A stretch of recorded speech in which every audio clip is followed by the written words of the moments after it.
அனைவருக்கும் வணக்கம். இன்றைக்கி நம்ம என்ன பார்க்க போகிறோம்னா மைசூர் பாக்கு. அதுக்கு வந்து 2 டம்ளர் சர்க்கரை, 1 டம்ளர் மாவுனா 2 டம்ளர் சர்க்கரை, அதுக்கு அதை காய்ச்சறதுக்கு 1/2 டம்ளர் தண்ணி எடுக்கிற கப்பால் ஒரு 2 டம்ளர் சர்க்கரை போட்டு 1/2 டம்ளர் தண்ணி ஊற்றிருக்கேன். இது போதும் பாகாகிறதுக்கு. அதே 1 டம்ளரில் வந்து நெய்யும் எண்ணெயும், நெய் இருந்தாலும் நெய் போட்டுக்கலாம், டால்டாவும் யூஸ் பண்ணிக்கலாம். நாங்கள் டால்டா யூஸ் பண்ணாததுனால நெய்யும் எண்ணெயும் மிக்ஸ் பண்ணி போட்டிருக்கோம். இதில் 1 டம்ளர் மைதா அது பேர் என்ன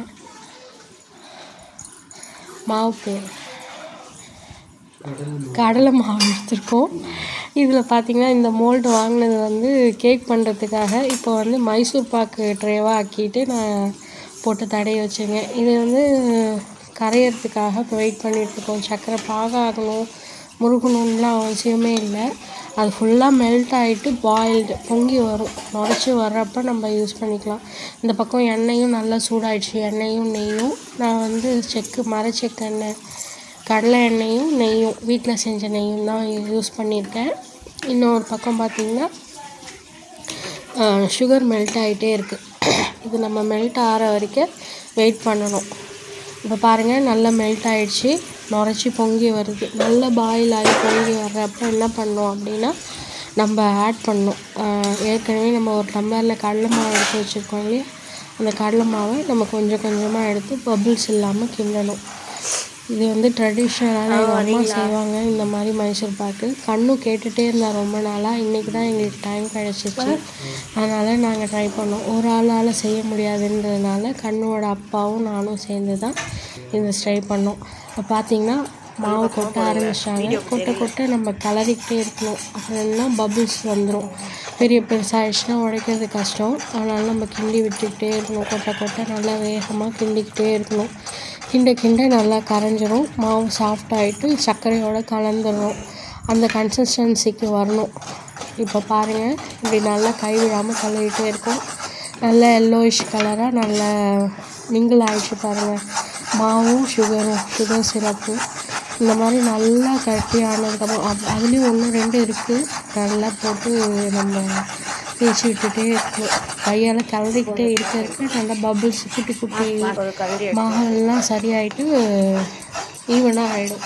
இப்போது இந்த டைமில் நம்ம என்ன பண்ணணும்னா சைடில் கொதிச்சிட்ருக்க நெய்யும் அதை ஒரு கரண்டியாக ஊற்றி நம்ம கிண்டணும். நல்ல நுரை வரும், பொங்குற சவுண்டு கேட்கும். அது நல்லா நம்ம ஒரு கரண்டியாக ஊற்றி கிளறிக்கிட்டே இருக்கணும். இது எப்படி ஃபைனலைஸ் நம்ம கண்டுபிடிக்கிறது அப்படின்னு பார்த்திங்கன்னா, நம்ம ஒட்டாமல் அடுப்பில் கிண்டும்போது ஒட்டாமல் அப்படியே வரும். அந்த டைம் தான் ரெடி ஆகிடுச்சி அப்படின்னு சொல்லி நல்லா முருக விட்டுட்டோம்னா மொறுன்னு பவுட்ரு மாதிரி ஆகிடும். அந்த கன்சிஸ்டன்சிக்கு பிஃபோராக நம்ம வந்து இறக்கிடணும். இப்போ பாருங்கள், நல்லா ஊற்ற நல்லா மைசூர் பாக்கு சூப்பராக ரெடி ஆகுது பாருங்கள். நுரைச்சி பொங்கி வரும். நல்லாயிருக்கும் இந்த சவுண்ட் நம்ம கேட்குறதுக்குமே. சவுண்டும் வராமாவும். 3 இன்க்ரீடியன்ட்ஸ் தான், கடலை மாவு, எண்ணெய், சுகர், அவ்வளோதான். நெய், டால்டா யூஸ் பண்ண வேண்டாம். நெய் எண்ணெயும் சேர்த்து யூஸ் பண்ணிக்கலாம். நல்லா இருக்குது பாருங்கள். இந்த மாதிரி ஊற்றி ஃபுல்லாக அதில் இருக்கிறது எல்லாத்தையுமே ஃபுல்லாக ஊற்றிட்டோம். ஊற்றி கிண்டிக்கிட்டே இருக்கிறோம். கிண்ட பொங்கி மாவு நல்லா அப்போ தான் வேகும். இங்கே பாருங்கள், நல்லா கன்சிஸ்டன்சியில் உங்களுக்கே டிஃப்ரென்ஸ் தெரியும். அப்படியே வானலோடு ஒட்டாமல் வரும் பாருங்கள். அந்த டைமில் தான் நமக்கு ஓகே ரெடி ஆகிடுச்சி அப்படின்னு சொல்லி நம்ம கொண்டு வரலாம்.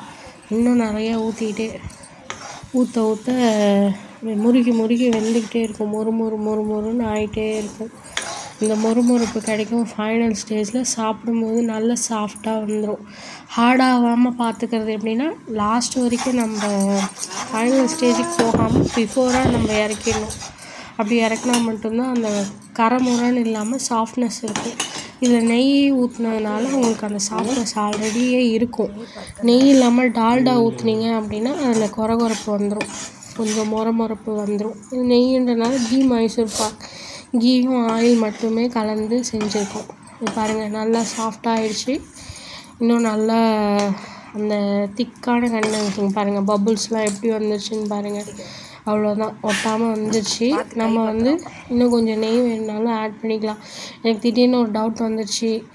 அதனால் இன்னும் கொஞ்சம் நெய் போட்டு திரும்பவும் ஹீட் பண்ணி ஊற்றுனேன். பாருங்கள் நல்லா கட்டியாகுது பாருங்கள். இதுதான் கன்சிஸ்டன்சி. நம்ம அப்படியே எடுத்து ட்ரேயில் சர்வ் பண்ணிடலாம். பாருங்கள் வானலோட ஒட்டாமல் வருது பாருங்கள். அவ்வளோதான். இப்போ எடுத்து ஊற்றிடலாம். ஊற்றிட்டோம். ஊற்றி செட் ஆகிடுச்சு. அந்த கரண்டி வானலில் இருந்ததையும் வழித்து மேலே போட்டோம். ஆறத்துக்குள்ளே கட் பண்ணலான்னு பார்த்தா கஷ்டம் ஆகிடுச்சு. அப்பா தான் கட் பண்ணாங்க. நான் அம்மா எனக்கு கொஞ்சோண்டு இந்த வானலில் ஒட்டிக்கிறது கொடுத்தாங்களா, நானும் வேணும்னே பிடுங்கி சாப்பிட்டேன். அதுக்கப்புறம் பொறுமை இல்லை, கவுத்து போட்டு தட்டுங்க. ஆற விடணும். ஆற விட்டால் தான் நல்லா வரும். சூப்பராக வச்சு ஃபைனல் ரிசல்ட் நல்லா இருந்தது. நாங்கள் கட் பண்ணி சாப்பிட்டோம். கண்ணுக்கு கொடுத்தோம். கண்ணோட சிஸ்டரும் சாப்பிட்டாங்க. 2 பேரோட ரியாக்ஷன்ஸ் பாருங்கள். எப்படி இருக்குது சொல்லு. எனக்கு ரொம்ப பிடிச்சிருந்தது. நான் அம்மா கிட்ட கேட்டுட்டு இருந்தேன். அதான் செஞ்சேங்க. தேங்க்யூ. பாய்.